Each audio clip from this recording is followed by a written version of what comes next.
Salve galera, tudo bom? Hoje eu vim compartilhar aqui, né, como é que foi essa jornada na minha vida, entre o começo da adolescência até o início da vida adulta. Essa coisa, né, de seguir o seu sonho, né, de como que você encontra os caminhos para chegar até onde você deseja chegar. E como esses caminhos eles podem ser extremamente aleatórios, de um modo que você não espera, né? Então, sem muita enrolação, né, vou partir aqui pro começo, como foi tudo. Então, como tá aí no título, né, eu comecei como empacotador, né? Comecei trabalhando em supermercado, como CLT, né? Primeiro emprego tem cara de primeiro emprego, né? Costuma ser fast food, restaurante, telemarketing, só empregos geralmente ruins, né? Então, tu trabalha feriado, tu trabalha fim de semana, e aí de onde veio a ideia da arte, né? Que acho que é o que mais interessa, né? Poxa, quando você pega o teu sonho, aquele sonho que quase ninguém acredita, eu não tive influências, muito pelo contrário, eu era a pessoa do nada que quebrou o ciclo, que quis ir para um lugar que ninguém nunca teve a iniciativa de tentar ir atrás. Eu sempre notei que eu tinha uma aptidão maior para o universo da arte, para o universo da música. Eu já era músico, já tocava bateria, mas eu tava muito interessado no mundo do cinema, no mundo artístico da criação, né? De roteiros, de atuar, de estar ali, né? No universo como um todo do audiovisual, do cinema. Tipo assim, quando tu não tem ninguém que tu conhece, que tá ali no meio, é um pouco mais difícil, né? Saber onde achar, como, né? E eu trabalhando no supermercado, e aquela energia já de, meu Deus, eu detesto o meu emprego, né? Não quero isso pra vida. E eu enxergava ali qual que é a jornada, né, mais clássica. Ah, você é empacotador, você vira repositor, aí você pode virar depois, sei lá, padeiro ou ir pro açougue, e daí depois virar gerente. E eu olhava todo esse caminho, essa escadinha de subir como um pesadelo. Eu sinto que o que eu quero para minha vida tá muito distante disso aqui. Tá muito distante. E eu fui atrás, né? Então, um certo dia eu comentei com a operadora de caixa, né? E aí eu falei para ela, né, que eu queria fazer teatro, mas não sabia onde eu ia encontrar aula de teatro.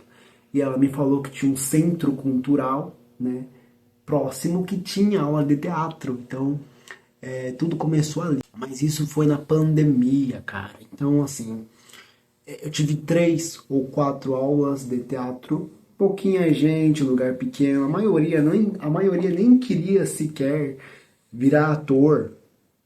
Eu não, já cheguei lá com a cabeça hollywoodiana, né? Não, quero fazer filmes famosos, quero ir pra Globo e fazer novela. Eu cheguei com essa mentalidade mais hollywoodiana. Chegou pandemia e tudo parou. Então eu fiz 4 aulinhas, me encantei inclusive pelo teatro, estava começando a ganhar gosto por aquilo. Já estava começando a procurar algo mais técnico, algo mais puxado para uma formação, mas veio a pandemia. E a pandemia ela acabou com boa parte dos meus planos iniciais. Nessa época, meu contrato do mercado tinha acabado e não quiseram nem renovar porque eu não fazia muito por onde. Eu não me esforçava para me destacar, pelo contrário, eu mostrava cada vez mais como eu não gostava daquilo. Então, eu fiz muita amizade com meu professor de teatro, né, com o oficineiro que dava aula naquele centro cultural. E aí ele foi me indicando possibilidades, começou a me explicar como eu poderia ali, estudando coisas mesmo estando em casa na época da pandemia. Então, ler muito monólogo, treinar fazendo vídeo, ver filmes, né? Até que eu prestei para a ETEC, queria fazer teatro na ETEC. E no mesmo tempo que eu estava ali jogando a minha nota, porque você tinha que jogar o seu boletim escolar das suas notas de português e português e matemática para passar no teste da ETEC. Naquele ano não ia ter prova. Geralmente tem um vestibulinho, naquele ano eles iam avaliar pelo histórico escolar. Minhas notas não eram muito boas no ensino médio, porque, enfim, nos meus últimos anos no ensino médio, conciliando o trabalho com escola, não foi muito bom, né? Não me dei muito bem. Eu estava ficando muito cansado e ao mesmo tempo que estava rolando as inscrições do ETEC, né, para fazer ETEC em teatro, no meu caso, teve o processo seletivo para um curso de palhaçaria dos Doutores da Alegria, né, que eu não tinha a mínima noção do que era tanto a ONG quanto a palhaçaria. Inclusive achei que eu não ia passar porque eu não tinha nenhuma experiência quase, não tinha nada para tentar passar por esse processo seletivo dos doutores, mas com o incentivo desse professor que me colocou no universo da arte, ele me motivou, me incentivou a tentar, né? Então tinha que fazer uma carta de interesse e a sua carta de interesse sendo avaliada, você passava para a próxima etapa, que era presencial. E tinha ali um teste presencial de artes cênicas, com jogos, dinâmicas de teatro para avaliar ali se a pessoa tinha uma condição, tinha ali dialogava com a formação inteira de 2 anos em palhaçaria.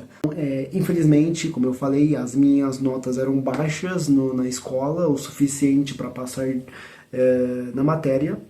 E a ETEC eu não passei, estava na lista lá, meu nome estava muito longe. Eu não tinha recebido nenhum e-mail dos autores da minha carta de interesse. Então logo eu tinha achado que eu não tinha passado, que não ia rolar. Então eu achei que os dois tinham dado errado. Estava bem pessimista nessa época, inclusive. Aí um certo dia eu recebo uma ligação da moça que era da secretaria da ONG, falando que eu fui aprovado, se eu tinha visto que eu fui aprovado, e eu tipo, nossa, eu nem reparei que minha carta de interesse chegou em vocês e, enfim, já tô na próxima etapa. Aí, enfim, né, ela me explicou os horários, eu fui lá prestar a segunda etapa do processo seletivo.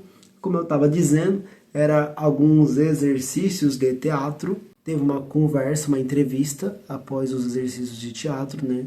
Feitos em grupo inclusive, mas teve um último que era individual. E na entrevista eu falei, né, que desde pequeno eu sempre tive interesse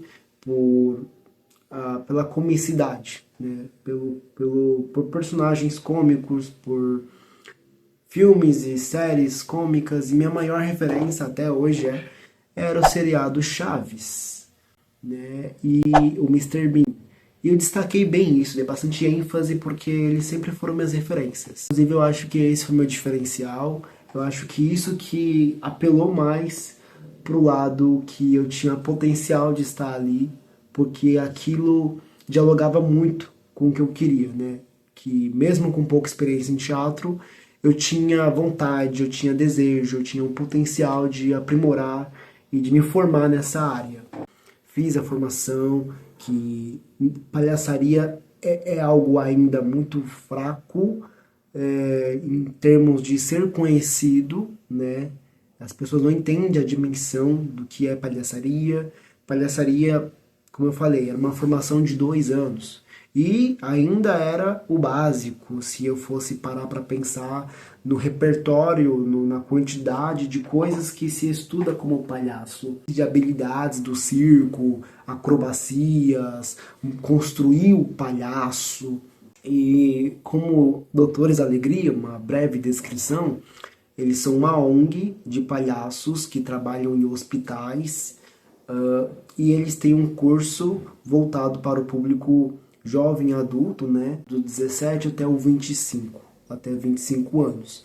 Pode ter mudado alguma coisa atualmente, mas na época de 2021 era essa a idade necessária para atender aos requisitos. Eu comecei a jornada nesse curso, então eu tive uma pincelada de aula de teatro e comecei a fazer esse curso. Inclusive, quando eu comecei era só online as aulas.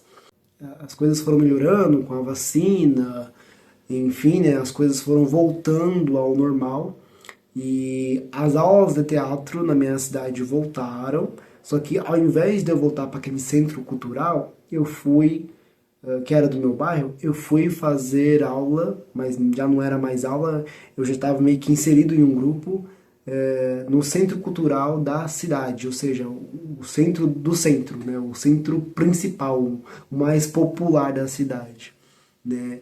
Nada enorme, né? Mas já era um começo, já tinha ali umas pessoas que faziam teatro, mesmo eu com pouca experiência, eu tinha de reforço o curso de palhaçaria que eu estava fazendo, né? Então tinha um diferencial. Resumindo tudo, né? Então comecei ali a participar de algumas peças com o grupo, peças em coisas relativamente pequenas, mas que já eram enormes para mim, já era muito importante. E agregando ali com as experiências que eu estava tendo no curso de palhaçaria, e eu cheguei num lugar muito inesperado, né? Vendo a potencialidade do que a arte é capaz de fazer na vida de um indivíduo, eu tinha professores, né, eu tinha professores de palhaçaria que trabalhavam em hospitais, levando a arte para aqueles que estavam enfermos, né, debilitados, numa cama de repente. Então, eles sempre traziam experiências e isso me encantava, mesmo que eu nunca tenha tido essa experiência em hospitais, só de ouvir estar fazendo palhaçaria, estar fazendo arte, eu notava o que a arte fez na minha vida e o que a arte já estava fazendo na vida de outras pessoas. Eu queria entender mais a fundo isso. E aí nessa busca, nessa curiosidade, né, de juntar, e nessa época minha visão de Hollywood já tinha mudado bastante, porque infelizmente, né, Brasil, você vai caindo na real de que o mundo artístico é um mundo extremamente difícil, de que viver de arte não é fácil e que o caminho para chegar até Hollywood, na verdade, é quase, às vezes, nem pensado, porque só de fazer sucesso no Brasil já é muito difícil. Dentro disso tudo, encontrei um caminho. Eu queria começar a estudar a psicologia. Eu sempre tive interesse por temas que fossem dentro da psicologia, mas nunca parei para pensar numa imagem de um psicólogo para a minha pessoa. Quando eu fui entendendo, né, o que a arte faz com a pessoa, o efeito que ela causa, e fui ali entendendo como a conversa de um psicólogo para um paciente tem um pouco disso, né? O que eu levo, o que eu trago, a minha experiência de vida está aqui sendo trabalhada. E eu quis estudar mais a fundo na psique humana, a arte de viver, né? O que é a arte de viver, o que é criar a própria vida, né?